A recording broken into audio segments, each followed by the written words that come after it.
Tá parecendo a minha vizinha fofa ali. Você não gosta? Eu gosto. Você não gosta? Eu gosto. Você não gosta? Ai, meu Deus. Olá, pessoal, tudo bem? Estamos começando mais um vídeo do Vlogmas Diários e hoje nós vamos fazer mais um Respondendo Comentários.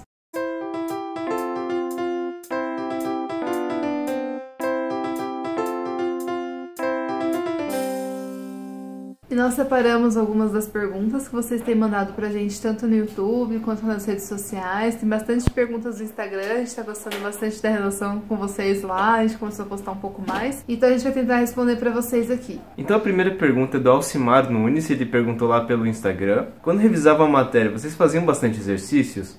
E seguiam algum cronograma pra revisar? Tipo, revisar um dia, uma semana, um mês depois de ter estudado aquele assunto? Bom, eu vou relembrar que a minha experiência de cursinho dependia muito da matéria, sabe? Se fosse matérias mais de exatas, então matemática, física e química, eu tentava só resolver exercício.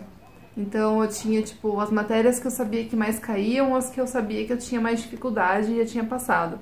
Então eu ia meio que anotando isso numa listinha, e daí quando eu ia passando, sei lá, um mês ou algum tempo que eu já tinha estudado, eu pegava e falava, vou fazer 2 exercícios desse tema, fazer alguns exercícios, e eu começava a fazer. Se eu percebesse que eu tava tendo mais dificuldade, que eu não lembrava do assunto, aí eu ia recorrer aos estudos pra dar uma olhada, ver meu caderno, anotações, o que eu tava fazendo errado. Já tinha outras matérias, tipo história, literatura, eu queria lembrar, assim, tópicos fundamentais. Eu, às vezes, fazia uma questão, mas eu também gostava de ler a ficha resumo, que o cursinho tinha uma ficha bem legal, com os pontos principais do assunto, contexto histórico, às vezes pegava meu caderno, meu próprio resumo, que eu fazia bastante resumo também, e daí eu lia isso como uma forma de revisar. Então por isso eu acho que depende, o jeito de você revisar depende da matéria. Se for uma matéria como exatas, é legal que você comece pelo exercício, não recomendo que você pegue texto ou fique vendo vídeo aula, que você, depois que já teve aquele assunto, já estudou, quando você for revisar, você vai direto pro exercício. Se você perceber que não está conseguindo fazer, selecione um médio, um fácil, um médio e um difícil. Aí você percebe como que está o seu nível de assimilação daquele conteúdo. Agora, se for uma coisa mais de leitura, uma coisa mais de humanas, aí eu recomendo que você tente também dar uma lidinha no resumo, que dá uma ajuda. E agora vamos para a pergunta da Isa Santana, ela mandou lá no Instagram. Oi, vocês são lindos. Coração. Minha pergunta é, nos estudos para o vestibular, vocês tinham dificuldade para tirar tempo para descansar? Mesmo quando sentiam que precisavam de um tempo de pausa? Sempre vem aquele peso na consciência, com a frase que alguns professores de cursinho sempre falam, vamos em frente que atrás vem concorrente. A gente já tratou desse assunto em alguns vídeos nossos anteriores, e a nossa opinião é que é muito, muito importante você prezar pelo seu bem-estar físico e emocional para você ter um bom desempenho nos estudos. Então, é claro que você precisa ter uma regularidade boa, estudar um pouquinho todo dia, você nunca deixar de fazer exercício, sempre estar assistindo às aulas e se dedicar bastante ao longo do ano. Mas o preparo para o vestibular é um período muito longo, então vai ter momentos de cansaço, vai ter momentos em que você vai ficar um pouco mais desanimada, vai ter momentos mais difíceis, e nesses momentos você tem que ter o autoconhecimento e a autopercepção para você poder parar, você respirar fundo e dar um tempo assim para você se recuperar. À primeira vista isso pode parecer um pouco contraditório, porque você acha que tem que estudar mais e nunca parar, porque assim você vai conseguir mais conhecimento, você vai fazer mais exercício e assim você vai estar mais perto da sua aprovação. Só que nem sempre é assim, porque a quantidade nem sempre é igual à qualidade. É um clichê, mas isso é verdade. Muitas vezes quando a gente força o estudo, força ficar lendo, fazer exercício, mas estando cansado, não estando bem emocionalmente, psicologicamente, o estudo não rende, você não fixa o conteúdo, você demora muito mais para ler uma matéria, ler um capítulo de um livro. Por causa disso, a gente sempre recomenda, se você estiver sentindo que está passando por um momento difícil, mais estressante, você está mais cansado que o habitual, dá um tempo, sabe? Descansa, e depois que você fizer isso, tirar um tempo para fazer uma atividade que você gosta, passar um tempo com a família, ir ao cinema, você volta a estudar. Com a cabeça um pouco mais relaxada, você é um pouco mais calma, você vai ver como isso vai ajudar os seus estudos, não vai te atrapalhar esse tempo perdido, esse final de semana que você vai deixar de estudar. Na semana seguinte você vai estar com mais gás, mais fôlego para você voltar a ler, voltar a fazer exercício, mais animada. Então a nossa opinião é que isso não é uma contradição, isso é um ato bem maduro de você ter um autoconhecimento para você descansar e pensar a longo prazo, sabe? De que você precisa ter esses momentos de descanso para aproveitar o ano inteiro. Então, a próxima pergunta é do Moraes.gui, também do Instagram.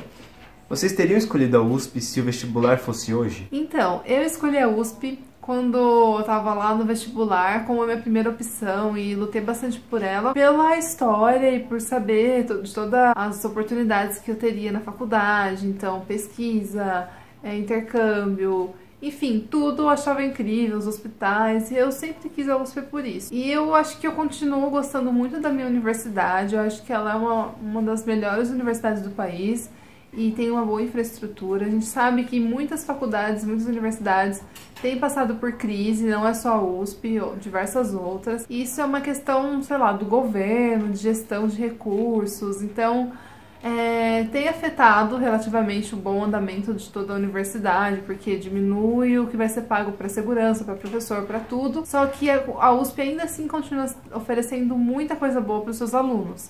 Então, a gente ainda tem grandes oportunidades.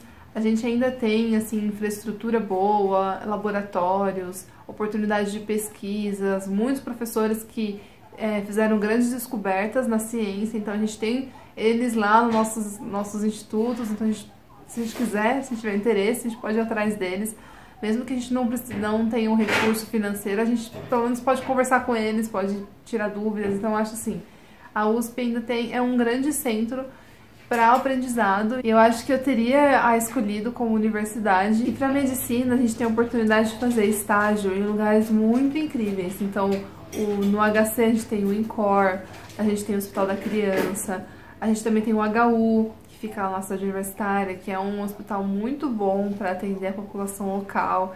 A gente pode também ir em UBS, né, em postos de saúde, também ter esse contato. Então, acho que dentro de todas as limitações que existem financeiras, a universidade continua sendo muito boa e eu teria escolhido sim. A gente recebeu uma pergunta da Maria Yasmin lá pelo Snap. Ela falou: olá, Bianca e Fábio, gostaria de dar uma sugestão de gravar um vídeo falando um pouco mais do terceiro ano de vocês, como foi a rotina, matérias mais difíceis e tudo mais. Ela também falou que é de Barueri e faz curso técnico no mesmo ITD. Que legal. Saudades do ITD. Como nós já falamos em alguns vídeos, eu e a Bianca tivemos experiências bem distintas assim na época do ensino médio. Ela fez ensino técnico, então escola pública, aqui em Barueri. E eu fiz ensino médio em uma escola particular lá em Campo Grande, Mato Grosso do Sul. Então, apesar de ser particular, ela não era tanto voltada para os vestibulares aqui de São Paulo, que eram as minhas primeiras opções. Então, em relação à minha rotina no terceiro ano, lá na escola que eu fiz, tinha aula de manhã todo dia e alguns dias tinha aula à tarde também. Então, nesses dias era mais cansativo, porque eu chegava à noite e não queria mais ficar pegando livro para estudar. Demorou um pouco para eu conseguir pegar esse ritmo de estudar todos os dias. Aliás, eu acho que no terceiro ano eu nem consegui direito, foi só mais pro cursinho que eu tive esse amadurecimento para pegar uma regularidade de estudos. E outro desafio que eu tive, como eu disse, é que lá o preparo era muito mais pro Enem do que para os vestibulares de São Paulo. Então, além dos exercícios voltados assim para o Enem, para as federais que o pessoal gosta, que geralmente é do Paraná, eu tinha que pegar provas de São Paulo, então da Unicamp, da FUVEST, Unesp, e meio que resolver por conta própria, e depois correr atrás dos professores para eles me ajudarem com alguma questão que eu tinha dúvida. Então, fazer essa atividade a mais cansava um pouco. Mas foi bem legal para eu me acostumar com o estilo de prova, porque se eu não tivesse feito isso, eu teria mais dificuldade no ano seguinte no cursinho. Em relação às matérias específicas, eu acho que eu tinha mais facilidade assim, para as exatas e mais dificuldade para geografia e história, talvez, porque eu acho que eu tinha menos paciência para sentar e ficar lendo todos os capítulos dos livros, e eram meio extensos, então eu não tinha tanto saco para ler por horas a teoria. Enquanto isso, as exatas eu já sentava, fazia os exercícios e ficava mais tranquilo. Mas como eu já comentei, por exemplo, no meu Draw My Life, no nosso vídeo que a gente fez, o meu grande desafio nessa época de final do ensino médio, começo de cursinho, nem foi tanto as matérias, foi mais escolher qual profissão eu queria seguir. Então, eu nem estava preocupado assim, se eu ia tirar nota boa na escola. Eu estava mais preocupado em escolher para qual curso eu ia me inscrever no vestibular, sabe? Porque eu realmente não tinha a menor ideia. Tava pensando em direito, tava pensando em engenharia, pensando em medicina e não sabia. Eu chegava lá no dia da inscrição, meio que era meio aleatória a escolha. E tanto que no final do terceiro ano eu prestei para engenharia, nem prestei para medicina. eu acabei passando, mas não cursei, porque eu me inscrevi sem saber por que direito. Então foi um período um pouco confuso. Foi mais por isso a dificuldade do que por achar que a carga horária estava grande demais ou pelas dificuldades com as matérias. Já eu fiz, então, ITB, para quem não sabe, meu Instituto Técnico de Barueri. E lá são 3 anos, a gente faz ensino médio mais técnico, então muitas matérias, a gente tem muitas matérias. Eu tinha, sei lá, umas 15, 16, talvez até mais, agora eu já nem lembro direito. Então tinha tanto as normais quanto, sei lá, administração. Tinha uma que era para fazer o TCC no 3º ano, então quem faz ITB deve saber, era terrível. A gente tinha que preparar o TCC, fazer um monte de coisa, toda semana tinha nossas metas, né? Então, e além de tudo isso, a gente tinha que fazer um estágio, porque se você não fizesse um estágio prático, você não recebia o seu diploma de técnico. E daí o de como de técnico era atrelado ao do ensino médio, você não podia fazer faculdade. Então, era meio desesperador. Eu comecei o 3º ano e eu ainda estava fazendo um estágio que eu consegui lá na prefeitura de Barueri, porque eles chamaram alguns dos alunos da escola, então no 2º ano eu já comecei a fazer o estágio, no meio do 2º ano. Então, no 3º ano eu comecei assim, fazendo as matérias todas, mais o meu estágio. Daí eu falei, não, acho que não vai dar certo isso, porque tem muita coisa pra fazer. E eu já tinha feito o mínimo de 6 meses, então não, agora eu vou só estudar. Então eu parei de fazer o estágio e fiquei só estudando. Só que assim, eu tinha muitas matérias que eu tinha que estudar da própria escola, e eu começava já tava olhando coisa de vestibular desde antes, então eu já sabia quais eram as listas de livros para ler, já via mais ou menos quais eram as matérias difíceis que caíam, e eu tentava estudar um pouquinho. Assim, além de tudo que eu já tinha na escola, eu tentava estudar mais e tirava dúvida com os professores, mas ficou uma rotina assim muito cansativa e eu acabei não conseguindo estudar tudo que eu gostaria. Mas acho que foi uma boa iniciação para eu começar a tentar estudar sozinha e ir atrás de exercício, ir atrás de material.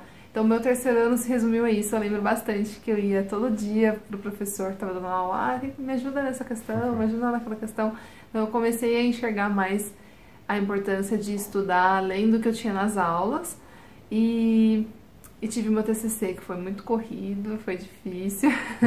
Eu lembro que a gente, nossa, fez tanta coisa. E que mais? Uma coisa que eu acho que eu fiz bem foi no 3º ano, assim, eu sabia que eu não ia passar no vestibular, porque tinha muita coisa pra estudar, muito detalhe, que por eu ter estudado no curso técnico, não tive tempo de ter tido as aulas, sabe? Meus professores eram muito bons, mesmo sendo uma escola pública, mas não tinha tempo pra ver tudo, né? Então eu não vi todas as matérias. Mas eu peguei e falei, vou ler todos os livros que tem nas listas, vou me aprofundar bastante nessa parte, né? Vou treinar isso.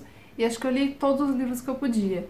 Quando eu cheguei no outro ano, que eu falei, eu vou ter que fazer cursinho, né? No ano seguinte já foi mais fácil, porque eu já tinha lido a maioria dos livros, já tinha tido, assim, uma certa bagagem nessa parte de literatura. Então isso me ajudou, mas já tinha certeza que eu não ia passar. Eu prestei o vestibular tudo pra medicina no 3º ano, pra conhecer e saber como eram as provas também e ver como que eu tava.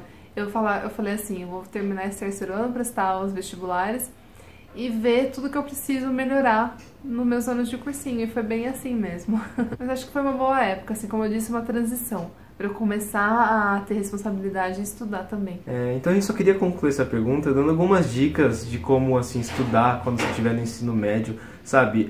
Tenha a proatividade de correr atrás dos professores para tirar dúvida. Isso ajuda muito, muito, muito, e pode ter certeza que ele vai estar disposto a te ajudar. Então confie nos seus professores, busquem exercícios a mais, sabe? Não fiquem contidos apenas nos exercícios de uma listinha que derem na escola. Procure saber se essa é a matéria que mais vai cair no seu vestibular. Se não for, por exemplo, nem no meu caso, a gente não estudava tanto para a FUVEST, mas eu tinha que ir lá buscar as provas da FUVEST. A Bianca também estava lá imersa no curso técnico, mas foi atrás de ler as listas de livros obrigatórios, sabe? Tem essa proatividade de procurar o que mais cai, de começar a estudar por conta própria, mesmo se não estiver dando na sua escola.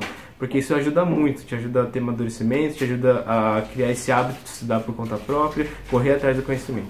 Então agora, como nós queremos dar continuidade com a interação com vocês, dando ois, beijos, abraços, nós vamos ler uma lista de pedidos aqui que a gente recebeu nesses últimos vídeos. A gente ainda não chegou no final de todos os comentários, então pode ser que a gente ainda não tenha lido o seu, mas fiquem calmos que agora a gente quer criar uma regularidade nos vídeos de respondendo perguntas para mandar esses ois. Então começando com alguns pedidos do YouTube. Um abraço pro Pedro Almeida, pra Maria Yasmin Ferreira, pro Max Rangel, pro Gabriel Sertão. O Marcial Rodrigues pediu um beijo no miocárdio, então um beijo, Marcial. E também um beijo pro Gleison Leles, pra Priscila Cristine e também pra Caroline Veiga. Então a gente queria mandar um beijo e um parabéns especial pra Emanuele Luize, que o aniversário dela foi dia 17 de abril agora, então parabéns, muitas felicidades pra você. Um abraço pra Fernanda Sá e também pro Thiago, que é um comentário do YouTube. E eu queria mandar um beijo especial pra minha irmã, a Bárbara Monique, que ela é super fã aqui do canal, sempre comenta, fala lá, dá umas dicas pra gente fazer os vídeos, pra dar uma melhorada, né? E ela tá sempre me pegando no meu pé. E ela gosta bastante aqui do canal, tá sempre acompanhando os comentários que vocês escrevem aqui. E ela sempre fala, você viu teu comentário? Você viu teu comentário? Então um beijo super especial pra ela, fã do coração. E eu também queria mandar um beijo pra minha família que tá em Campo Grande, pra minha mãe, pro Jun, que é meu irmãozinho, e pra Mel, que é a gatinha da nossa casa. Eles, outro dia, estavam acompanhando a live que eu fiz pelo Instagram e parece que eu não vi um comentário deles, eu pulei, então eles ficaram bravos comigo, então eu tô mandando um beijo pra eles agora. Então, pessoal, como vocês viram, a gente ainda tá atualizando a nossa lista de ois beijos, a gente tá aqui sempre vendo, pode deixar que se você não recebeu seu oi, seu beijo hoje, vai ser no próximo vídeo, tá bom? Então, espero que vocês tenham gostado do vídeo, dessas perguntas. Podem aproveitar aqui para mandar mais perguntas nesse vídeo pra gente fazer o próximo respondendo, tá? Sigam a gente nas nossas redes sociais que estão aqui na tela. Não se esqueçam também de se inscrever no nosso canal para receber notificações de novos vídeos. E tem a nossa caixa postal, muita gente tem perguntado, tá aqui na tela também. Se tiverem dúvida de como enviar as coisas pra gente, pode perguntar lá que a gente responde em redes sociais, mensagens aqui do YouTube. Esperamos que vocês tenham gostado desse vídeo e até a próxima!